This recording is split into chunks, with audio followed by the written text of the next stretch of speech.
There you are, Steve. Okay. Well, the first obvious question is, what on earth is going on? Because I've heard so many different rumours about this, that, and the other. Are you leaving? The If cartoon's stopping? You've been sacked? The contract's not been renewed? Tell us what's going on. The short answer is nothing. It's weird. I've been negotiating with the Guardian as long as I've been working for the buggers, which is coming up to 39 years. I'm on an annual contract. I always have been. Freelance contract. I've never been on the staff.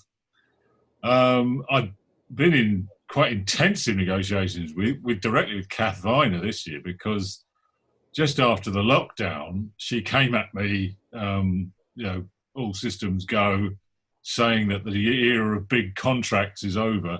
I don't want to go too much into the details of the fine details of my negotiations with her, but essentially the negotiations have been perfectly amicable. I've been discussing doing less work with them for ages, for years. I mean, I want to do less work because I'm getting on. It's not. The reason she came at me is because I am the probably most expensive freelance they've got. I've been there, as I say, coming up to 39 years. I'm on a freelance contract.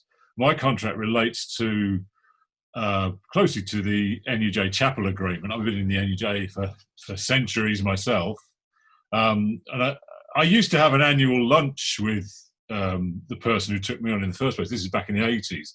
And we discussed putting my rates up. And it was a slow process of, aren't I great? And he was saying no. And in the end, I gave up having the annual lunches. And I said, look, just because the guy I was negotiating with, a very nice bloke called Mike McNay, was very busy doing other things like redesigning the paper and bringing in the new technology and all that stuff. So I said, I'll just hitch it to the NUJ agreement, whatever it is every year, and that's the way it's been ever since. That's been the nature of my agreement. So it's an annual thing that's negotiated annually. They're perfectly entitled to say, fuck off next year, but nobody's said that yet to me. The worst that's been said to me is that, wanting to really introduce swinging amounts of cuts, and that in a sense, nothing's been agreed about that. But all I know is that my contract, as it stands, is going on till the end of next April, and whether what happens after that is anybody's guess, really. I mean, I don't know. The Guardian don't know. Why would anybody announce it in the fucking Telegraph? That's the weird thing. Because where did that come from then, Steve? I don't know. The first I heard was this bloke who's he's on the city pages of the Telegraph. I think he's called Chris Williams, not Kipper Williams, my old mate, but this is some bloke called Chris Williams, who's I think business editor on the Sunday Telegraph, and he came up with this very authoritative tweet saying that I had been sacked, and it was nothing to do with the cuts, because the news of the Guardian's swinging cuts has only fairly recently come out.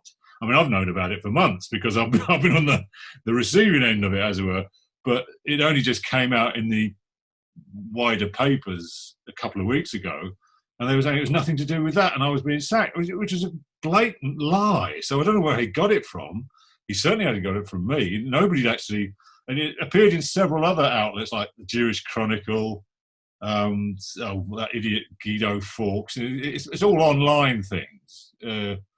Not one of them bothered to contact me until somebody from UK Press Gazette, and the bloke contacted me, and I explained what was going. And that's the first person who'd come to me to get my response, other than the Guardian's press office saying, what's happening? And they didn't know what was happening. I didn't know what was happening. So I was fighting this rearguard action against this story whirling around that I've been sacked, which was really offensive and really kind of damaging for me, because and I was getting commiserations. It's nice to get commiserations from people when you die, but I wasn't dead yet. So it was, I wonder. I just say that because there has been so many, there's been changes at the top of the Guardian, whether or not that this whole idea of the new broom sweeps clean, and they'll go, "You wonderful, you wonderful. Oh, goodbye. We're deciding to make some changes." No, not at all. It hasn't. It changed the editors, but that was about 5 years ago. That's when Kath Viner took over. My relations with her have always been fine. So there's some new CEO taking over. I'll explain the Guardian. It's a funny setup, because you have the Guardian paper, which is there's an organisation called GNM, Guardian News Media. That's the Guardian and the Observer. That's essentially all it is. Then above them, you have a media conglomerate, or used to be conglomerate, called Guardian Media Group.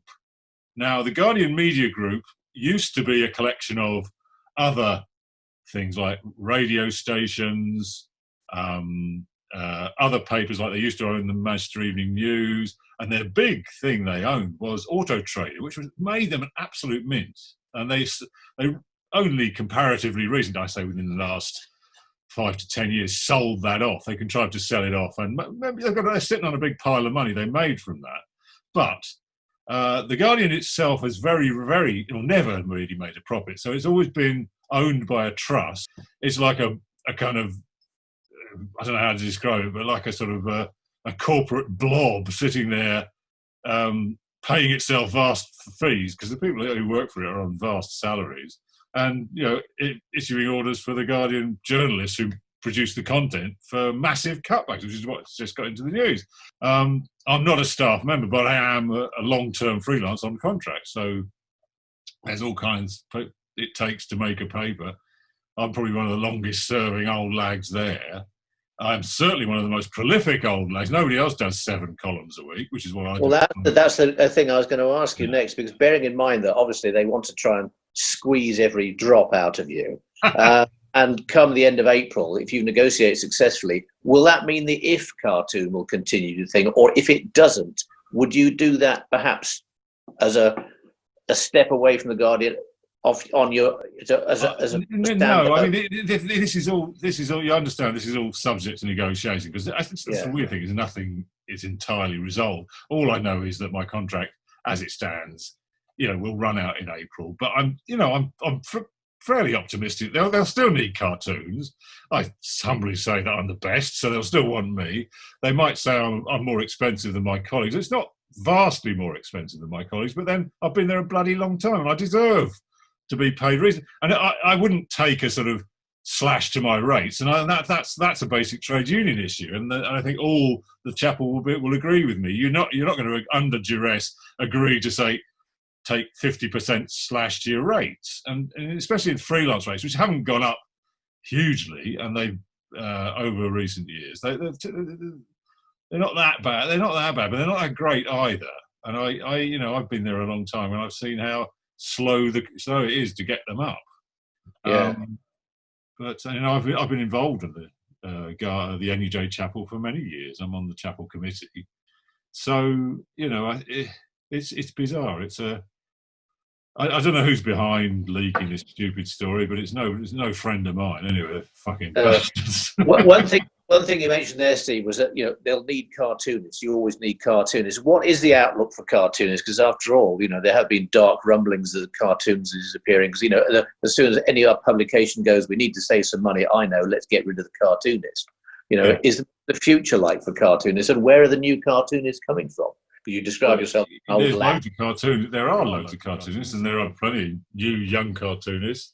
I mean, the young ones I've always been sort of rooting for are all getting old now. But it's like, the problem is that the old lags are in post, and they've got to die off before somebody can get a turn. But there's huge need and huge demand for cartoons. The rates aren't terribly good. I mean, my rates are pretty good compared to my other colleagues on other papers. I'm not sure if I accept Matt from that, because Matt is on a kind of just tremendous contract, because he's an asset and he's in the position that somebody else came to poach him. So the Telegraph then put his rates up. I don't know what he's on now, but it's on something colossal. Are you open to being poached yourself? I would be, but I know no other paper would touch me with a barge pole other than the Morning Star, and they don't pay anything. They don't pay their cartoonists anything, useless bastards that they are. But I can't see the mail coming for you anytime soon. Well, no, it would be extremely unlikely. It was quite odd. The only odd thing really odd thing that came out was to have Simon Heffer writing a letter in my defence, or writing a piece in my defence, in response to the false story that I've been sacked. So it was upon woke culture or cancel culture or some bullshit.